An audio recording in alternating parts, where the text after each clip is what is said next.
se aqui que eu fico, ai, se aqui que eu morro, ai, se aqui que eu fico.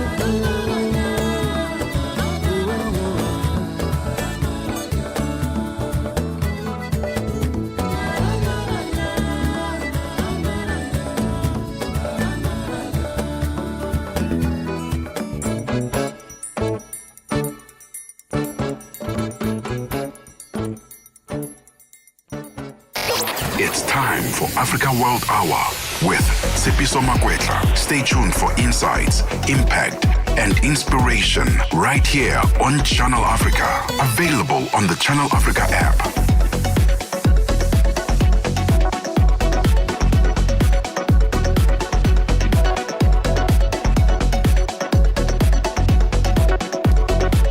Good evening and welcome to Africa World Hour. This is Channel Africa, the African perspective, broadcasting live from Johannesburg in South Africa. We are on SABC Plus app, DSTV Audio Bouquet, Channel 802, as well as on OpenView, Channel 628. My name is Nhlamhla Mahlangu, standing in for Tsepiso Makwetla. Of the continent in 60 minutes. Stay informed and inspired with Africa World Hour on Channel Africa. A look at the top stories this hour. The White House says U.S. President Donald Trump is keeping a close eye on the situation in Nigeria. This comes days after the U.S. made threats to initiate military action against the West African country over religious violence against Christians. For over a decade, the West African country has faced severe attacks from groups such as Boko Haram and Islamic State West Africa Province, resulting in thousands of deaths. White House Press Secretary Caroline Leavitt elaborated more on the U.S.'s position. If the Nigerian government continues to allow the killing of Christians, the United States will immediately stop all aid and assistance to Nigeria, may take action to wipe out the Islamic terrorists who are committing these horrible atrocities, especially against innocent women and children. I can assure you the President of the United States is watching this situation unfold very closely, as is our Secretary of State, Marco Rubio. The United Nations is warning of worsening insecurity in Sudan's Kordofan region after 40 people were killed and dozens injured in an attack on a funeral in El Obeid, the capital of North Kordofan. The assault is linked to renewed fighting between the army and the Rapid Support Forces. The BBC's Richard Kagoe has the details. The UN's humanitarian coordinator has called for an immediate halt to the fighting and urged both sides to protect civilians trapped in the conflict. He's appealing for humanitarian corridors to be reopened to allow aid to reach those in need. Thousands have fled attacks in and around Al-Fashir, with overcrowded camps now struggling to cope. UNICEF says nearly 15% of children under 5 are suffering from severe malnutrition.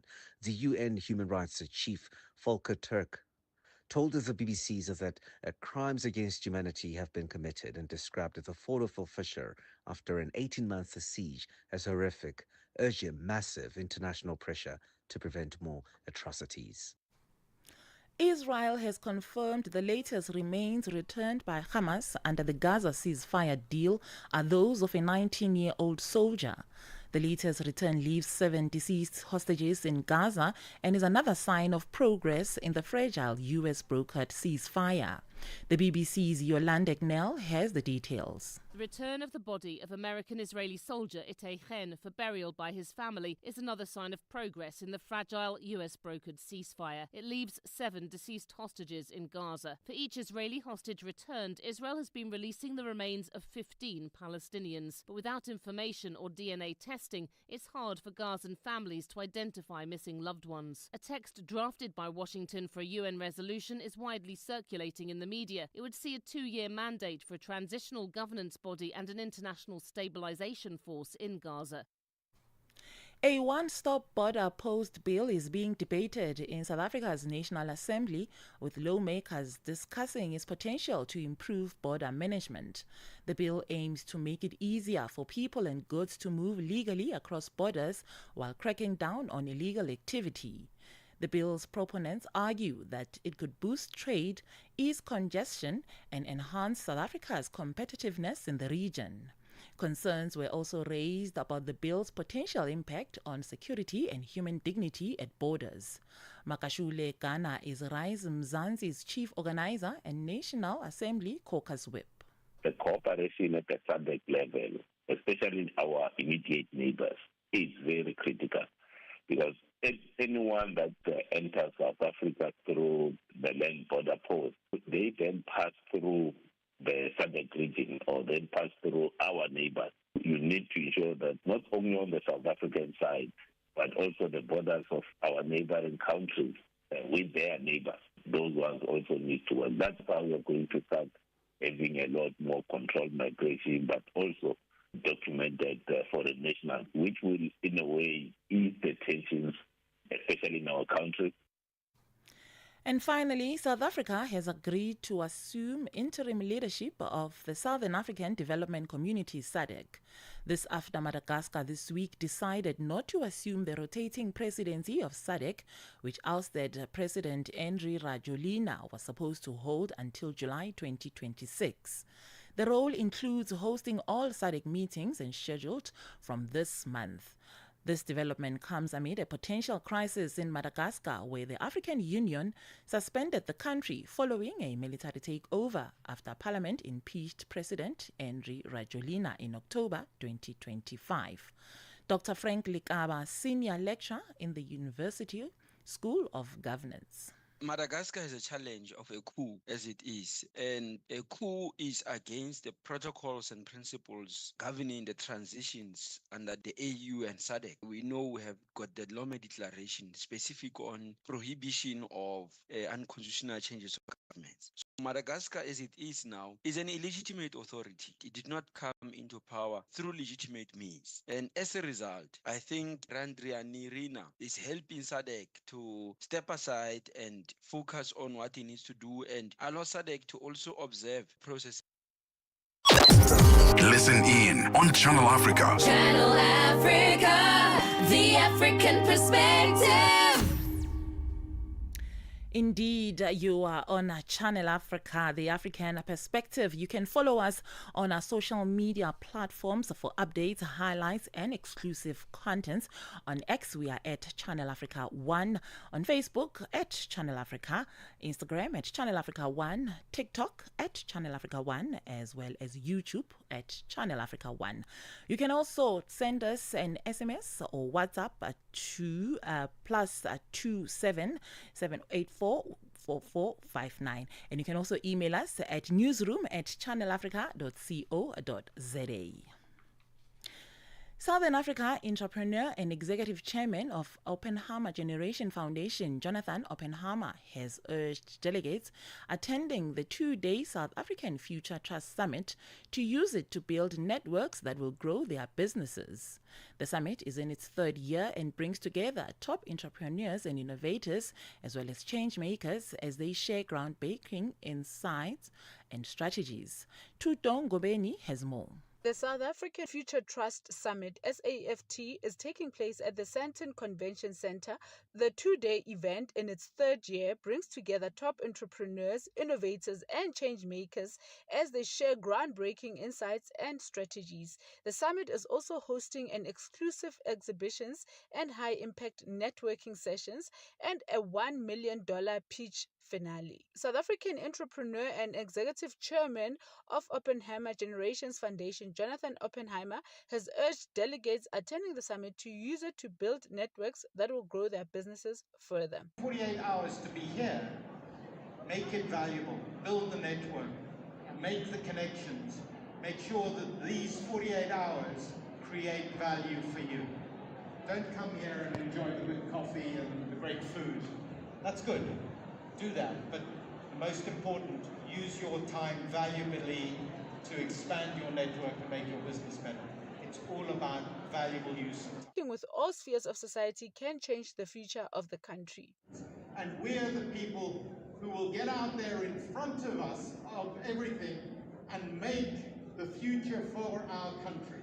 And the entrepreneur, the small business, is the cutting edge. It's the tip of the spear of that achievement. And you in this room are the tip of that tipping spear.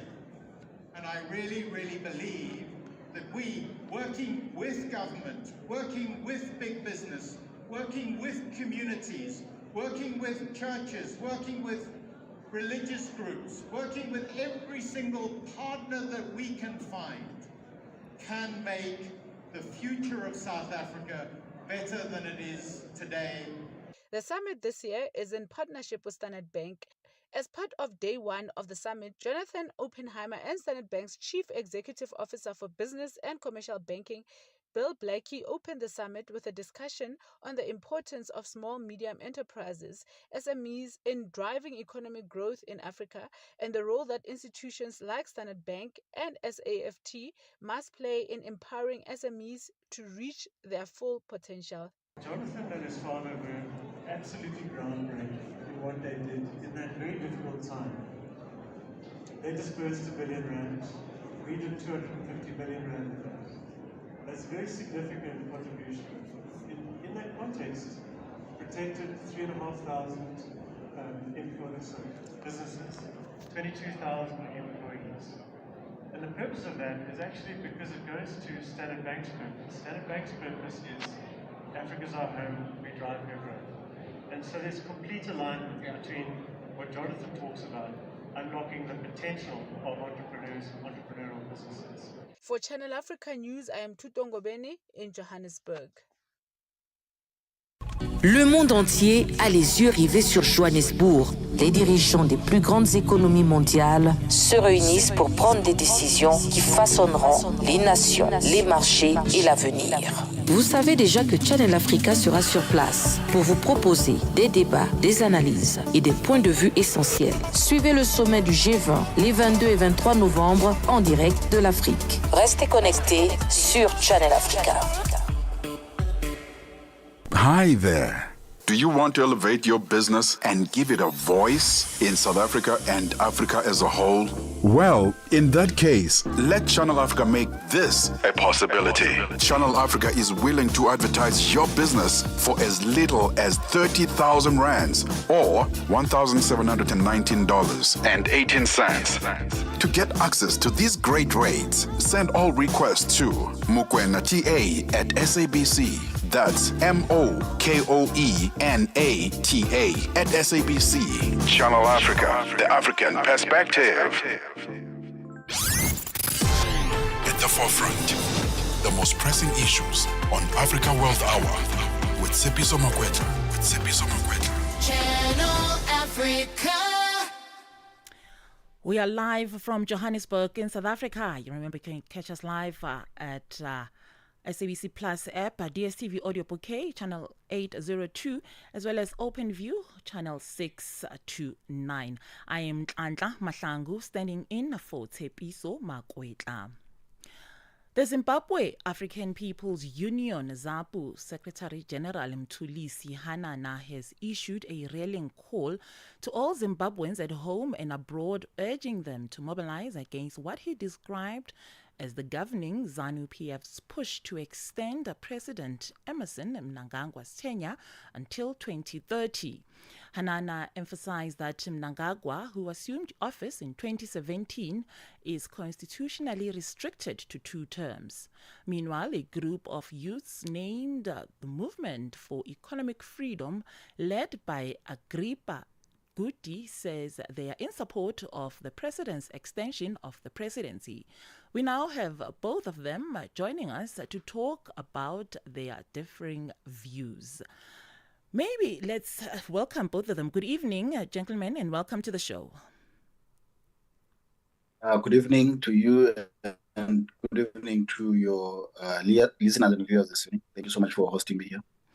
Starting with you, Mr. Hanana, you've urged Zimbabweans in the diaspora to mobilize. What exactly does mobilization look like in practical terms? Are we talking about lobbying, protest, financial support, or coordinated political campaigns? Maybe we need to start here. We are not calling on Zimbabweans in the diaspora to mobilize only. We are calling on every Zimbabwean to join a process of resisting the issue of the 2030 agenda. And resistance comes in many different forms, and people from different parts of the world can participate differently. You know, the issue of free speech in Zimbabwe, the serious repression. So maximum publicity of what we'll be doing on the ground will get most of the attention through our colleagues that are outside the country, concerning the fact that also media is highly controlled. So when we are talking about mobilization, there is a two-pronged approach. We are going to be mobilizing for resistance, and that resistance is going to be rolled out at different levels, one at national, and also we are also going to be pulling it down to a constituency level, where we are calling on different Zimbabweans within constituencies in Zimbabwe to interact and engage with their members of parliament at constituency level.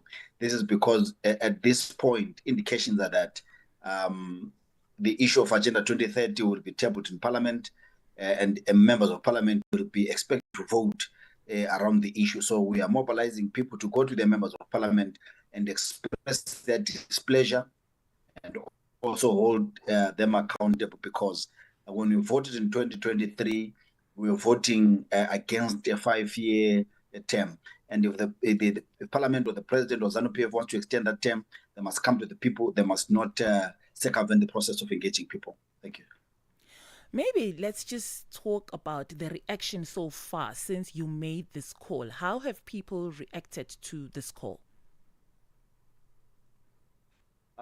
From our end, because we know we are speaking what is in the hearts of many different Zimbabweans, including those in ZANU-PF that are failing to express themselves, because ZANU-PF is a show of democracy, but there is no democratic processes internally.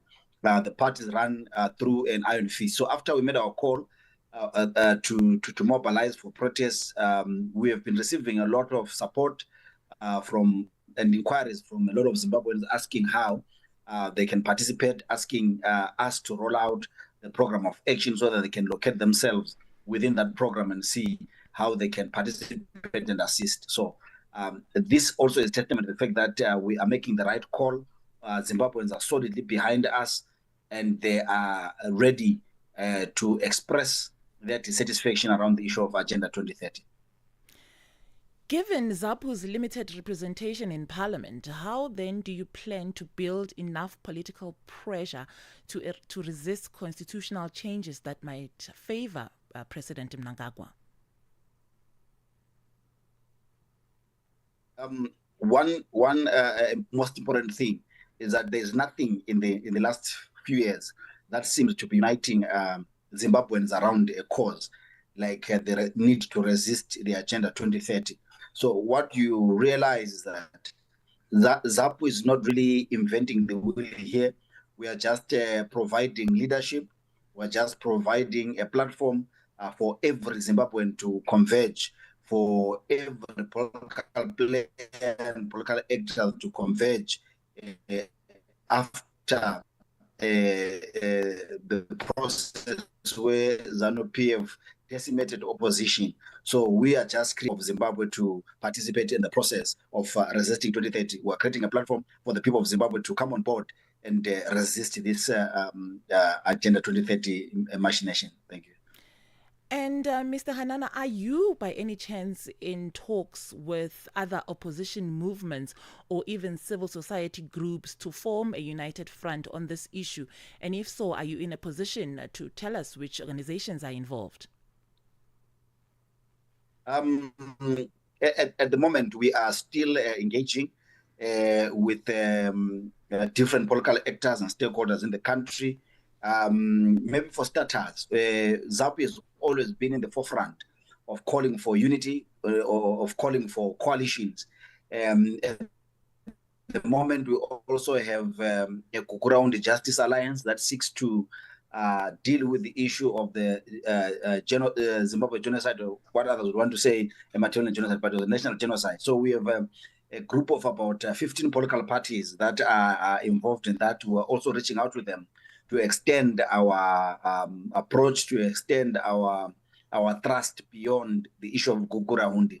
And also, if you realize there was a presser that was meant to happen in Harare that was blocked, and there was another one in Bulawayo. We were participants in both pressers. The president of our party, Comrade Spanglizo Nkomo, was one of the people that were expected to speak in Bulawayo. Our vice president, Honorable Katzenga, was also expected to speak in Harare. So we are working with everybody. So what we're doing now, we are rolling out a program. We are still lobbying within that block of organizations that will organize the presser, but also we're reaching out to churches, to civil society, so that we come up with a united front when we deal with the issue of 2030. But also, one of the key things that must be understood is that political institutions, particularly in Zimbabwe, have many times disappointed the people of Zimbabwe, failed to deliver based on different issues. So our approach, in as much as we are engaging with stakeholder organizations, we seek mainly to engage the citizenry. We seek mainly to engage masses. If other political leaders come on board, it's a plus. But our appeal is mainly to every Zimbabwean, regardless of political affiliation, regardless of gender, tribe, or religious affiliation. So this is our primary focus. But that doesn't mean we are not engaging. We're engaging. Should the leaders that we're engaging come on board, it's a plus. But the other challenge that you must realize in Zimbabwe is that the bar of leadership has been lowered so low that we have a lot of organizations that are one-man band, that are briefcase organizations. So we are not going to be spending most of our time engaging organizations that are not easily verifiable, whose leaderships are known. We rather spend that time mobilizing Zimbabwe to come on board and resist Agenda 2030. ZANU-PF insists that it is operating within the law and that any constitutional changes would follow due processes. How do you then respond to claims that your stance is alarmist or politically motivated? I think one of the things that you realize is that ZANU-PF has never gone out publicly to say they are operating outside the law. Everything that ZANU-PF has done, they've always pretended to be doing it within the confines of the law. That is why you will see that there's been an active program by ZANU-PF to make sure that there is a conflation between the party ZANU-PF, government, the state, and the capture of judiciary and all other institutions.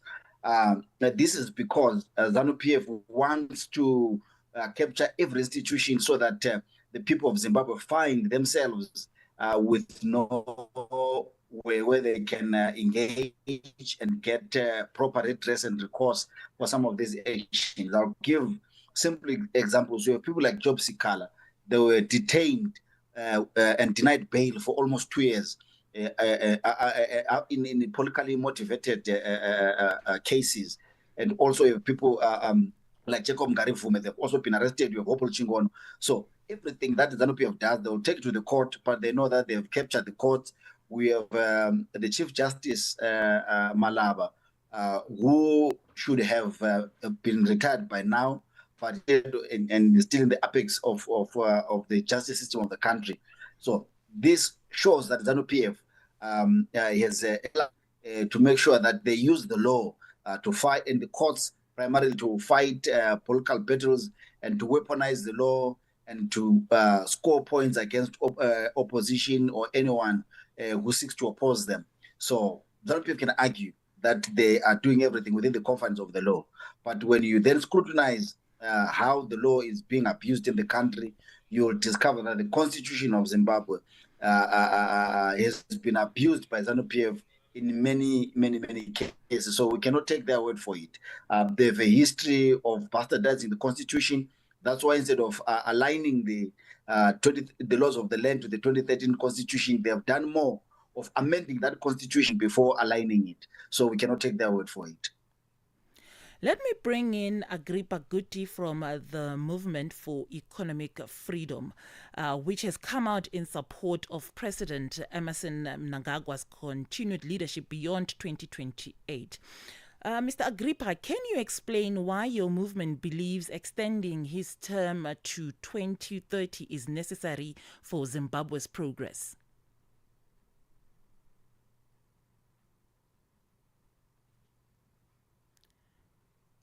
Mr. Agrippa, are you there? We seem to be having a problem with this line.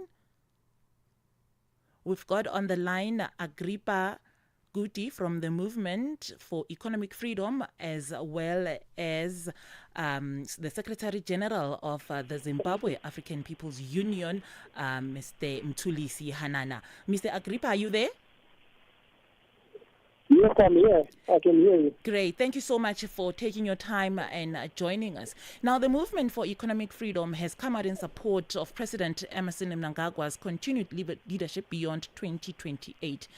Can you just explain to us why your movement believes extending his term to 2030 is necessary for Zimbabwe's progress? Movement for Economic Freedom, a group of young patriotic leaders in Zimbabwe, do believe that what has been said by our president, His Excellency Dr. Emmerson Mnangagwa, since he left in office in 2015, the program, his vision, what he has done so far, the development that we are seeing, we are fully supportive of the masses who are rallying behind him for continued support. Actually, it is not the president who is in the decision of continuing with the presidential, but the masses, the people who are happy with the progress, are the ones who are saying, no, Mr. President, we are actually reminding you the way you said you get into office. You mentioned that the voice of the people is the voice of God. So today our voice, the masses, the youth of Zimbabwe, we have seen the development in Zimbabwe, and told the president that we really support your vision. We want to continue with your vision. Please finish what you supported. Agrippa, critics call this an assault on constitutional democracy. How then do you respond to those who say your support for President Mnangagwa's extended rule undermines the two-term limits enshrined in the Constitution? Indeed, we agree on that one. That our Constitution stipulates that President got a 2-year term limit. But the Constitution, remember, it is us, the majority, the people, the masses, who contributed to the Constitution in 2013. We, the rest people, can amend it at any time if the people's will. As long as we see that is developed, the country is taking us somewhere better. Mr. Agrippa's line is not so great there. Let me go back to the Secretary General of the Zimbabwe African People's Union, Mthulisi Hanana. Now, President Mnangagwa argues that stability and continuity are essential for economic recovery. How then do you balance that argument against the risk of entrenching power?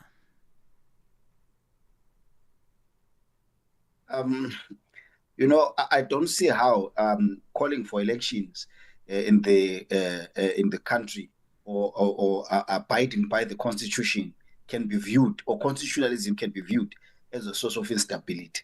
The only reason why ZANU-PF wants to continue to parrot the issue of stability is because they know that in an election that is free and fair, they do not stand a chance against the masses. And what generally causes instability when we're going towards elections. It is a violence that is meted by ZANU-PF against the citizenry. And now for them to turn around and fake crocodile tears at that violence and say, no, they want to avoid violence and perpetuate their stay in power, even against the constitution. I think it is regrettable, it is unfortunate, and it is laughable at the same time. We cannot allow that situation to continue.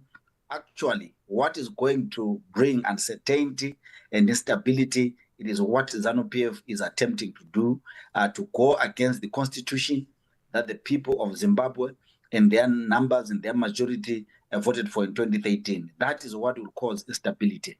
ZANU-PF must just adhere to the constitution. If ZANU-PF feel that they're doing a great job covering the country, I think they should test the sentiment of the people in an election. That is the only way we can see what the people think about the issue of Agenda 2030. Before I let you go, Mr. Hanana, what specific role do you see the diaspora playing beyond statements of solidarity, especially considering that they are largely excluded from voting in national elections? You realize that we're chatting a very difficult terrain now and a difficult course. But as a liberation movement, which ZAPU is, we have walked this terrain before. We brought freedom to Zimbabwe. We liberated Zimbabwe from imperialism and colonialism, mainly based out of the country. So the people that are outside the country have a serious role to play. When you are going to protest and sustain that protest, there's a number of things that you are going to need, including international solidarity, including resources, including giving publicity to the issues that are going to be happening in the country. One of the things that we are expecting and that we are ready for and that we are hoping to mitigate is the violence that the state will unleash towards the citizens.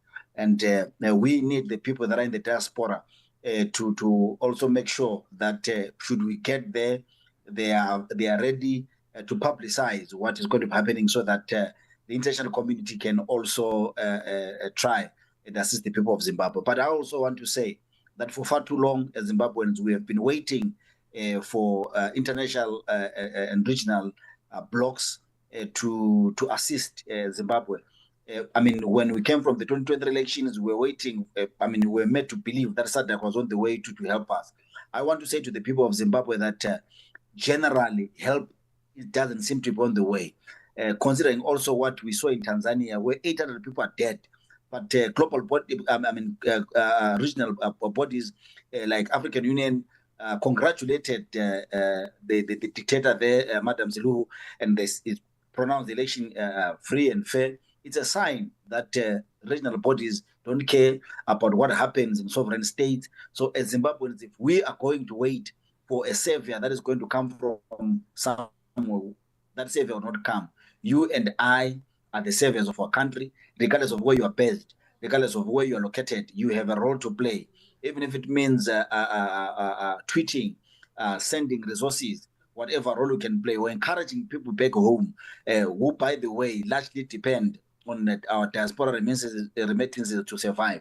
It is high time that we also make them realize the sacrifice that we're making for them to be cushioned from the poverty and the economic decay that ZANU-PF subjects them to. And we call on them to come on board and resist what ZANU-PF wants to do and claim their country.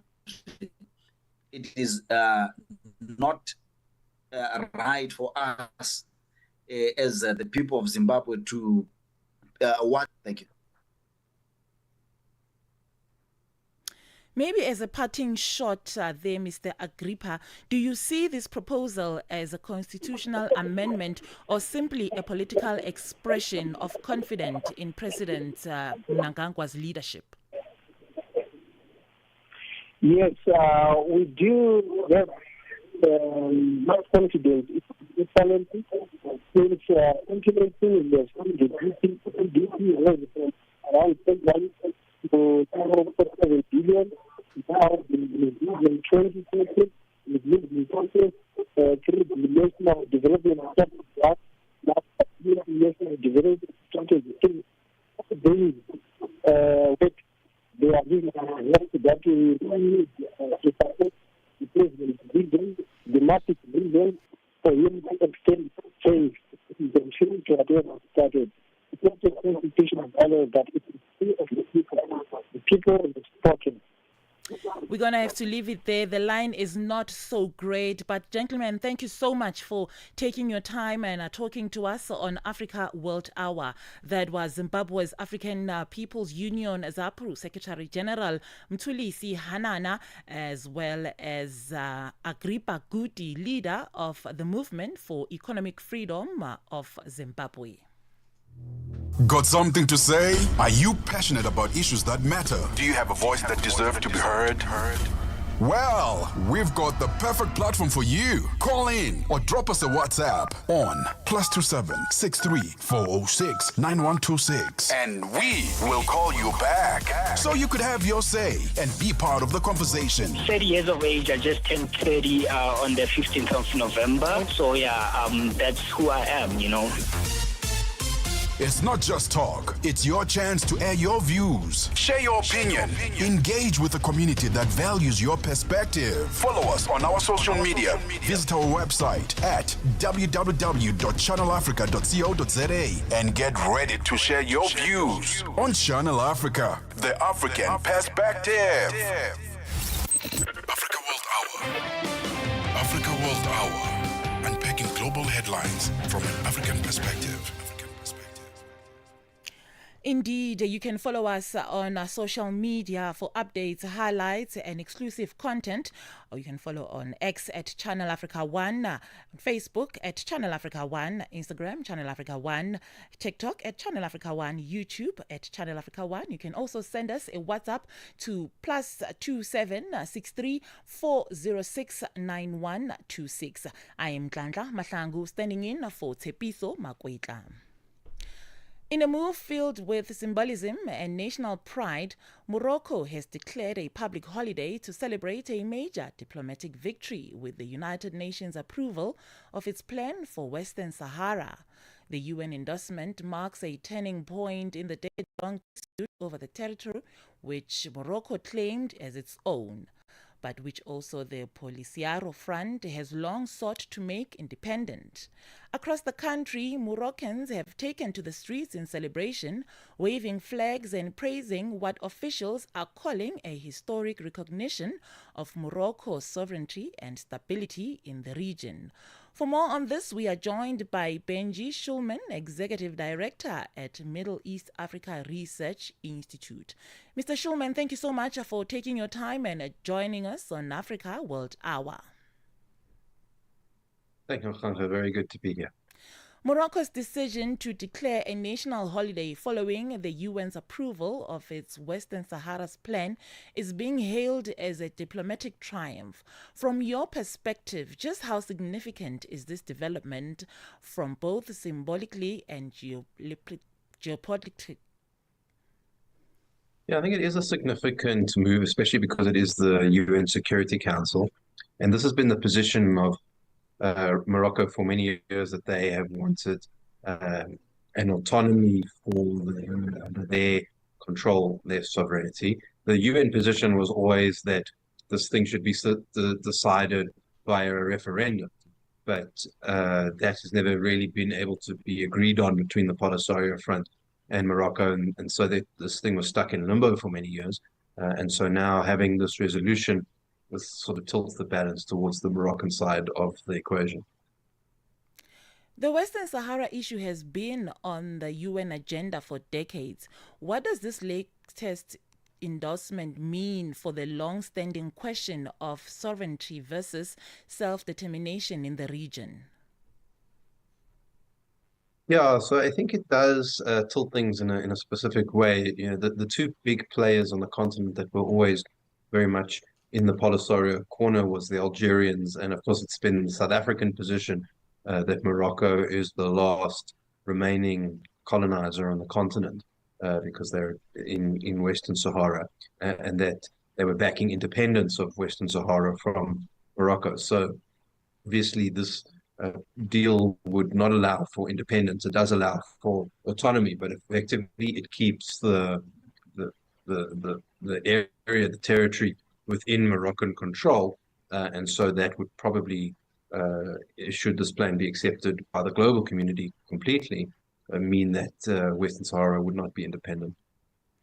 And do you view this as the UN formally taking Morocco's side, or as an effort to move towards a pragmatic resolution to an intractable conflict? I think it's a bit of both. At the end of the day, there does seem to be a requirement to find a way to finish this in a way that people can live out their lives and be free. And so this would move that to that direction. It was sponsored by the US. The US has been moving, particularly under the Trump administration, in this direction for quite some time. There's been a lot of argument in the continent on this issue. About half of the continent supports the Moroccan position, half of the continent supports the Western Saharan position. So effectively, it does endorse the Moroccan viewpoint, but hopefully some movement is better than none. And this can move towards a place where people can live their lives out in peace and prosperity. And how might this decision reshape North African geopolitics, particularly Morocco's relation with Algeria, which backs the Polisario Front? Yeah, so I think that this may very well have a ripple effect, not just in the northern part of the continent, but down here as well in the southern part.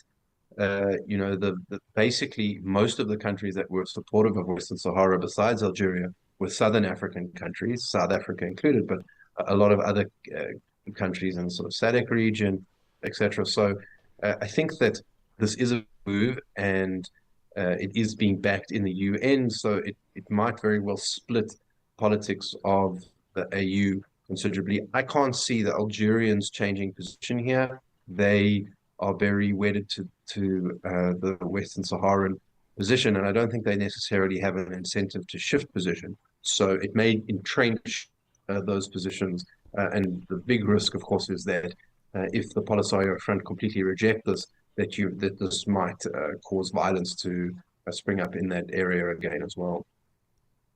Just on that, the African Union has traditionally supported the Sahrawi Arab Democratic Republic.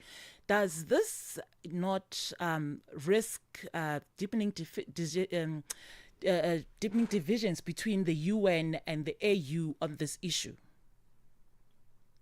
So I think it probably would have some time ago, but Morocco was readmitted into the AU in 2017, I think it was. Already that it was a sign that the AU wasn't going to bet the farm on this particular issue. So although the AU has a position, over time more and more countries have sort of taken at a bilateral level less interest in this. Even South Africa has had ambassadorial relationships restored with Morocco, which was kind of a compromise. We've seen local actors in South Africa here taking a strong stance. The Nkonto Sizwe Party, for example, backed the Moroccan claim as well. So there has been a shift. The AU might have an official policy that now at odds with the UN, but I think that for the general membership, this is less of an issue than it was 50 years ago when this started, when you had like 83 countries that were recognizing Western Sahara, and this is now down to 22. There might be some other geopolitics as well. This issue is important for the Americans, and at the moment at least, and so Africa is trying to find ways to get the Trump administration's attention. The Polisario Front has links to the Iranians, and that obviously is something else that people are very concerned about. So I think that the general position of the AU versus the position of the UN might be less of a problem than some of the bilateral considerations that are being taken into account at the moment. And what role did major powers such as the United States, France, or the Gulf states play in influencing the US stance on Morocco's autonomy plan? So I think that the the role that's being played here is that the US is looking to find ways to stabilize the Middle East region. Obviously, there was a war, now there's a ceasefire there, and the US is particularly interested in moderate countries getting together to form a kind of power bloc there that it can work with, as opposed to some of the extremist countries like Iran or Afghanistan, these sorts of places. And so Morocco is seen as a liberal for that region monarchy. And the Polisario Front was historically associated with the Soviet Union. So there isn't necessarily a lot of connections between them and the United States. And so I think that this issue, trying to resolve this issue, is one of those things that I think the Trump administration is trying to do, to use to calm the sort of Gulf states and the monarchies in that area, and to try and tamp things down. I mean, if people really did accept this, and maybe Algeria did come to the table, maybe Trump would apply again to have another peace prize or something like that. So I think that that's where a lot of this is coming from. Mr. Shulman, we'll leave it there. I really do appreciate you taking your time and talking to us on Africa World Hour. Thank you so much, Nhlamhla. Have a great evening. Thank you. That was Benji Shulman, the Executive Director at Middle East Africa Research Institute, talking to us on the line. Darubini ya Afrika na I am Henry Shakif. Kapela Mutachu tunaelezwa kwamba waziri wa zamani wa polisi Mbekisele ameanza kutoa ushahidi wake mbele ya kamati ya bunge. Pengine namna ambavyo anaelezea na kutoa ushahidi wake, hii ikoje na imekaje? Hali hii ambavyo ilivyo hivi sasa inaleta picha gani kwa raia wa Afrika? Hata ile picha nzuri kwanza inaonyesha kama usalama wa nchi hauko kwenye njia nzuri, wakati wale wenyewe wanapewa nafasi ya kufanya ulinzi wa nchi na ulinzi wa raia, wanakwenda kukamatwa na wenyewe kuwa miongoni ya watu wenyewe wanakwenda tena kuziwia wala kuprotect maalifu. Inaleta hali mbaya ndani ya nchi kuhusu usalama kwanza wa nchi peke yake, usalama wa raia. Darubini ya Afrika kila Jumatatu hadi Ijumaa kuanzia saa 11 kamili hadi saa 12 kamili jioni majira ya Afrika ya Kati. Ready to connect, innovate and be inspired? It's all happening at Africa Tech Festival, where Africa's technology meets the world. From the 10th to the 13th of November in Cape Town, join global leaders, investors, and innovators driving the future of Africa's digital economy. Don't miss the continent's biggest week in tech. Get your pass now at africatechfestival.com.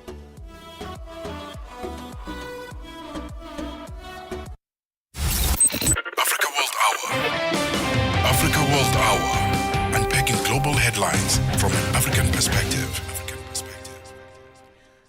We go to the U.S. now, where New York City has elected a Ugandan-born mayor for the first time in its history.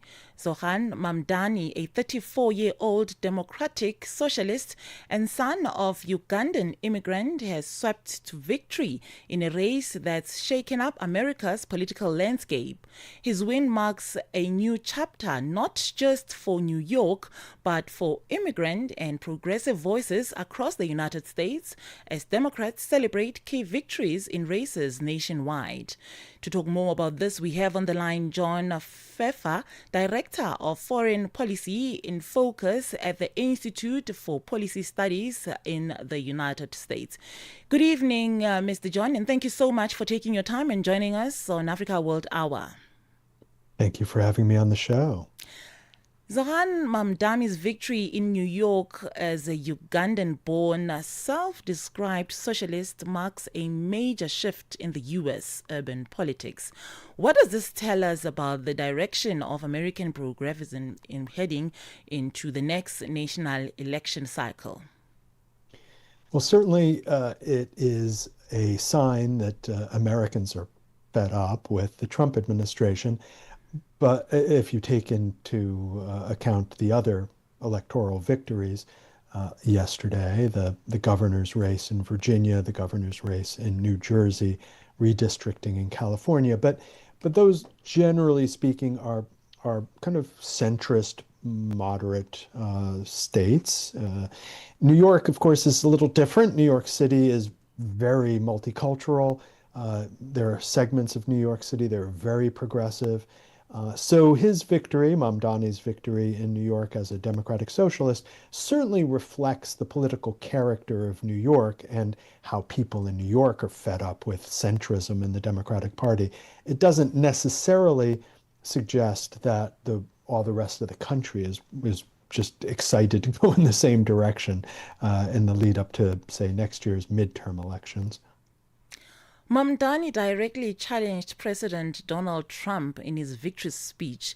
How do you interpret that moment? Was it political or a sign of a deeper ideological showdown between the local progressive movements and the Trump-aligned right? Well, I think local jurisdictions, whether we're talking about cities or states that are blue, more or less affiliated with the Democratic Party, have really decided that they've had enough with Trump. I mean, he has gone after them in terms of the withdrawal of funding. He has sent in ICE agents. He has sent in the National Guard. So it was expected that someone like Mamdani was going to challenge Trump. And of course, Trump entered the race essentially by supporting Mamdani's opponent, Andrew Cuomo, a Democrat, but Trump was willing even to support a Democrat in order to prevent Mamdani from winning.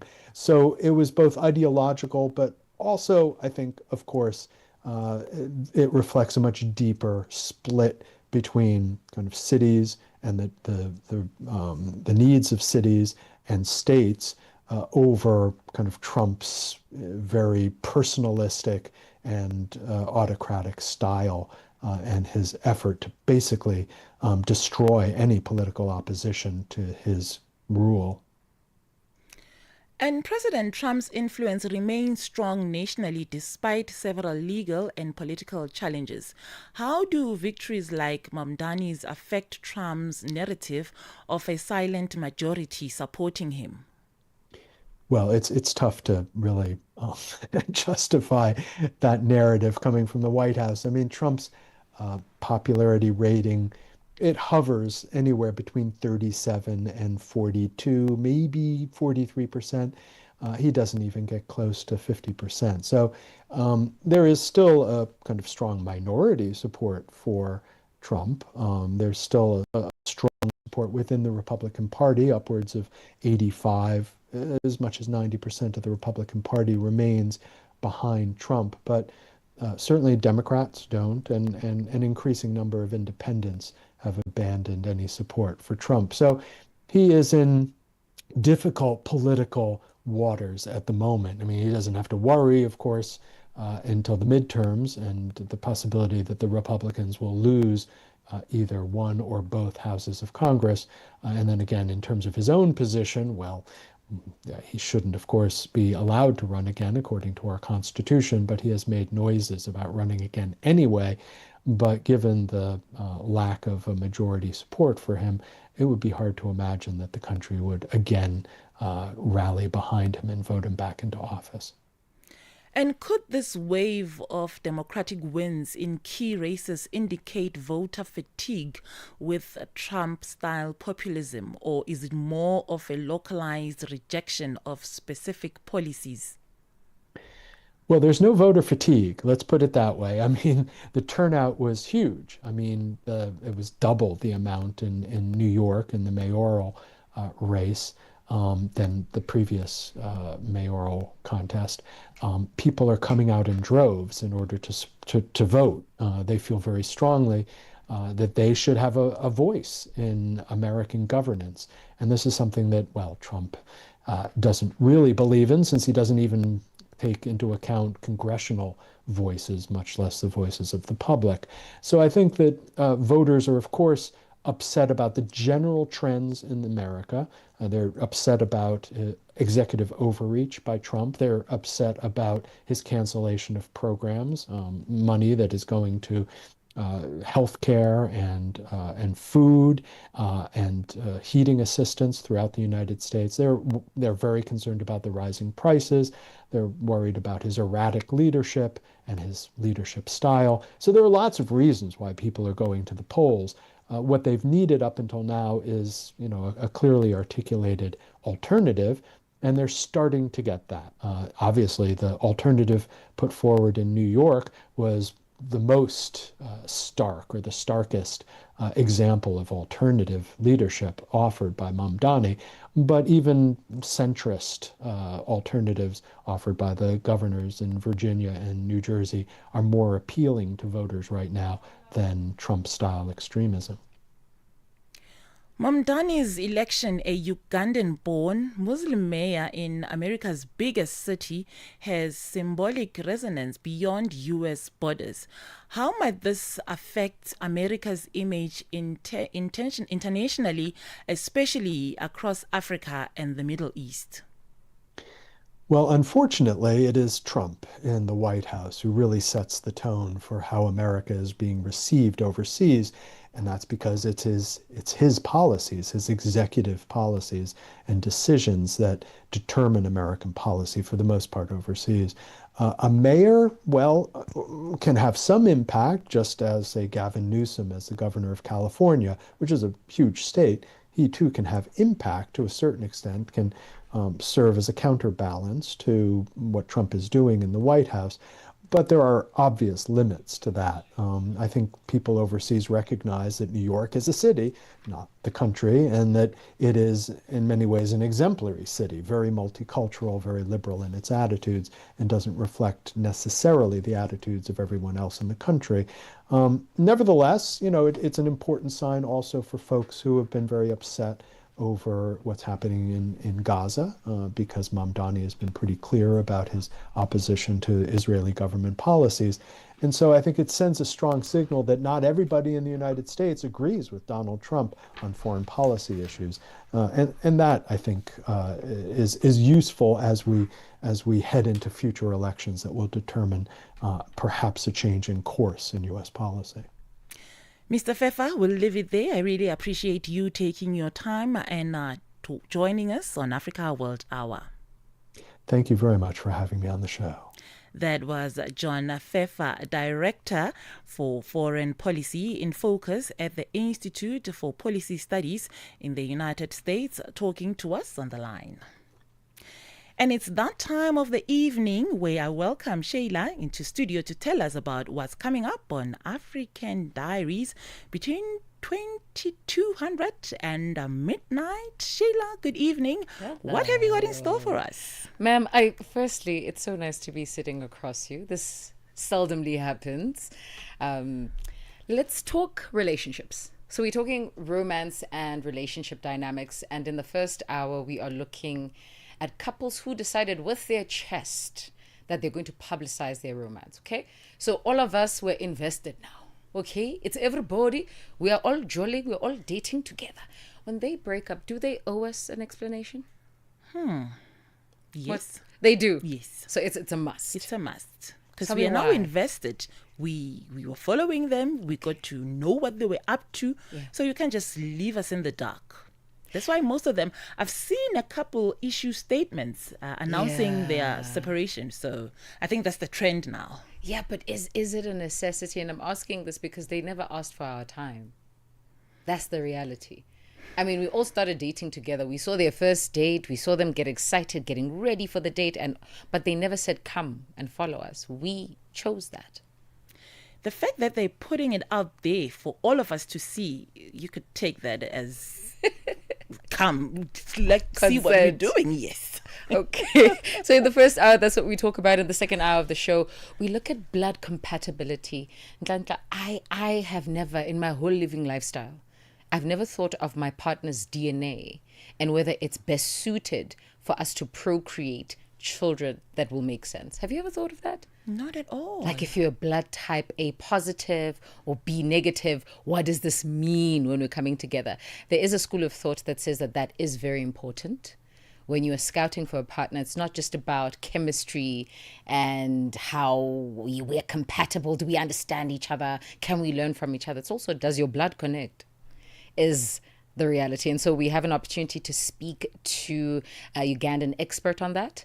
And then in the last hour, still in the last hour of the show, we're going to be getting to the producer's corner, and we're going to be talking about a Vogue release.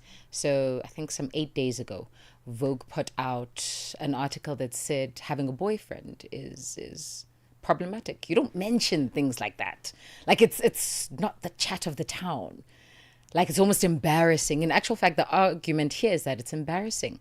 So they did some studies and they followed a few podcasts, and they were just getting the sense that women are just embarrassed by men. Yeah. Interesting show coming up. I can't wait. I will be glued to my radio. Yeah. And the screen, obviously, because we see you now. Yeah. So I can't wait for the show. Thank you so much, Shayla. And that's how we wrap this evening's show. From myself, Nhlamhla Mahlangu, producer, Tumelo Zulu, technical producer, Catherine Malika, and the rest of the Africa World team, thank you for listening. Remember, for comments on the show, you can send us an email to info@channelafrica.org. And it's a goodbye from the team. The pulse of the continent in 60 minutes. Stay informed and inspired with Africa World Hour on Channel Africa. Conversations that touch the heart and inspire change. Here on Africa.